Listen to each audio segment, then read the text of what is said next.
Over the last 14 years, we've actually delivered devolution in England, something which Labour failed to do over their 14 years in office. That's delivering huge amounts of spending power to fantastic mayors up and down the country, like Ben Houchen. You can see what levelling up actually looks like in Teesside with what he's doing there, to Andy Street in the West Midlands, also bringing billions of overseas investment in. That's what levelling up looks like. And I think you can see that in stark contrast to what Labour are actually doing in government. In Wales, that's not going that well. It sees as a blueprint for the rest of the country, yet they've got far higher rates in the NHS, people waiting times. They've got far lower school performance, something which has been transformed in England over the last 14 years. That's something that's really levelled up.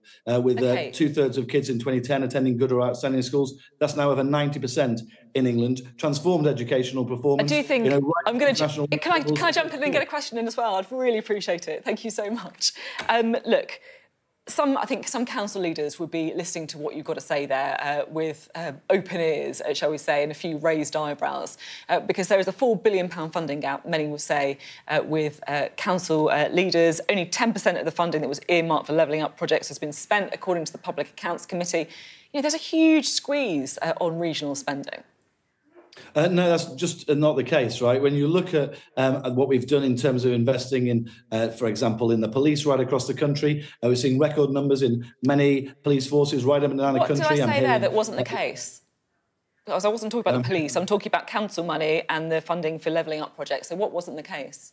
And, well, in terms of levelling up projects, I mean, that's a very specific thing about very specific levelling up bids, right? And I want to see as much of that money out the door as quickly as possible as well. And a lot of that is already gone there. Some of it is being still worked through. But levelling up just isn't about levelling up projects specifically. It's also about what we're doing in education or employment right across the country. It's also about those big devolution deals that we're doing right across the country, putting cash into the hands. You can't say that that's not the case, what I just said, though. The Public Accounts Committee said that only 10% of funding earmarked for levelling up projects has been spent, and councils are really worried about funding gap. Those things are both true.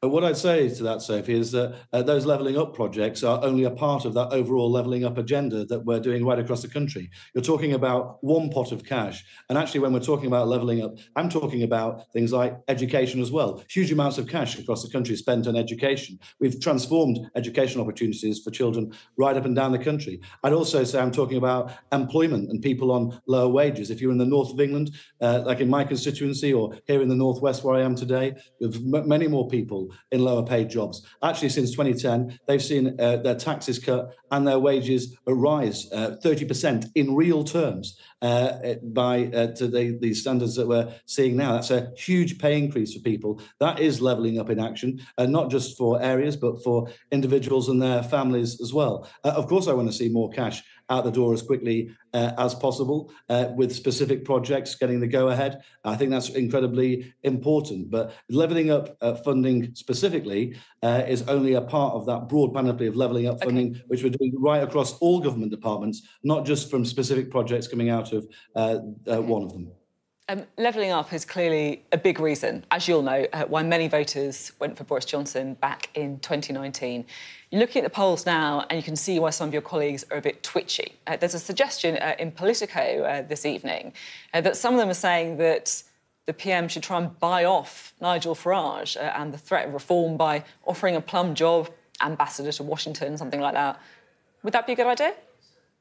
Look, I'm out on the ground campaigning. I've been party chairman for a good few months now. I'm campaigning right across the country all the time. What I'd say is that, and this is clear to me on the doorstep every time I'm out, that people are saying they know that the choice of the next general election is going to be between a Conservative government led by Rishi Sunak or a Labour government led by Keir Starmer. There is no doubt about that. They're the only two possible outcomes. I think that we've got a strong record on improving education. That's one of the things I've talked about already, but also in terms of vocational education and apprenticeships, a very strong record there as well. Now you can get 70% of jobs and careers access to apprenticeships. I just want to steer you back to the question, because I have allowed you to get your point, your campaigning points across. I just want to steer you back to the question, which was about Nigel Farage.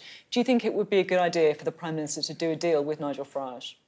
Look, I mean, what Nigel Farage does and the Reform Party is totally up to them. We saw recently the Rochdale by-election that compared to the last general election, actually the vote for the Brexit Party / Reform Party / UKIP, I mean, I don't know, can't always remember which they are at the moment, they actually went backwards. We've not seen them achieve more than 13%, even in the by-elections we've had recently. It's quite clear that a vote for reform, all it's going to do is help Keir Starmer get into Downing Street. So not a good idea to offer him a job then? All I would say is that it's irrelevant to what people are talking about on the ground. What they're interested in is their lives, what's happening in their communities. What they want to see is the Conservative Party working together, united, delivering, as we have done since 2010, on the people's priorities, such as now cutting tax for the future. We're looking at national insurance cuts, already hitting people's pay packets. We've got the second one of those hitting people's pay packets now. That's putting £900 a year into the pockets of your average worker. And at the same time, over that 14 years, we've also introduced a triple lock on pensions. So people who've worked hard. Again, we've got the list. We've got the list. Why don't you direct people to your website or something like that? And if they want to find out more of the list of achievements, they can absolutely do that. Full credit for trying to cram as many into this interview, though. I do really admire that, I have to say. I want to talk to you, if I may, about water companies, because Thames Water is in crisis. £15 billion of debt, telling Sky News they might have to increase bills by 40%. And this isn't just an issue about Thames Water, it's a national issue with water companies, increasing bills, pouring sewage into rivers and seas as well. What are you going to do about Thames Water? Look, I think I shouldn't comment on a specific company, but I can speak about our broader plan for water across the piece. That's £2.2 billion of investment going in. Also, unlimited fines now, which we've legislated for people who are polluting. And I'd just say, look, when we started in 2010, 7% of rivers and outflows were monitored. That is now 100%. When you see that across England and what we've done in terms of looking at that, this is why we know the situation we're facing. And we also know that over in Wales, which is run by the Labour Party for the last 25 years, they're looking at double the number of discharges per head as we're seeing in England. So I think that's an important difference there. We're taking action. I know you don't want to talk about specifics, but there has, of course, been talk about Thames Water even needing to be nationalised. Of course, it was Margaret Thatcher who originally privatised the water companies. Would you say that's been a success? What I'd say is that you've seen since 2010 us actually starting to monitor the situation. You can't improve things unless you're monitoring the situation. That's what we're doing now, so you can actually see the issues at stake. We're ensuring that £2.2 billion is invested. For those companies who aren't acting, we're stopping dividends for shareholders. We're also allowing unlimited fines. We've had £130 million of the fines now for water companies. I want to see them acting further and quicker, but you can only do that if you've got a full understanding and acknowledgement of the situation, which is what we have. The question was about privatisation of the water companies and nationalisation. And I just think there's a really interesting point to be made here.